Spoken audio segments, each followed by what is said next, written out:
Sa isang maliit na baryo, may isang pamilyang may alagang Shih Tzu. Hindi ito mamahalin, hindi rin malakas o malaking aso. Aso lang, sabi ng iba.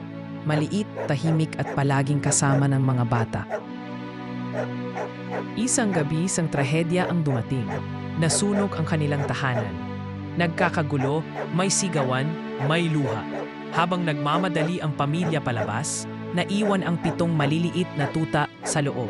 Bago pa man makapagsalita ang sinuman, biglang sumugod ang inang Shih Tzu. Muling bumalik sa naglalagablab na apoy. Isa-isa niyang nilapitan, sinamahan, at sinubukang iligtas ang kanyang mga anak.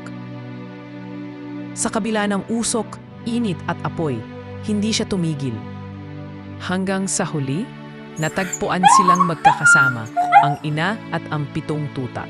Walang nakaligtas, ngunit iniwan nila ang kwento ng wagas na pag-ibig ng isang inang aso na hindi iniwan ang kanyang mga anak.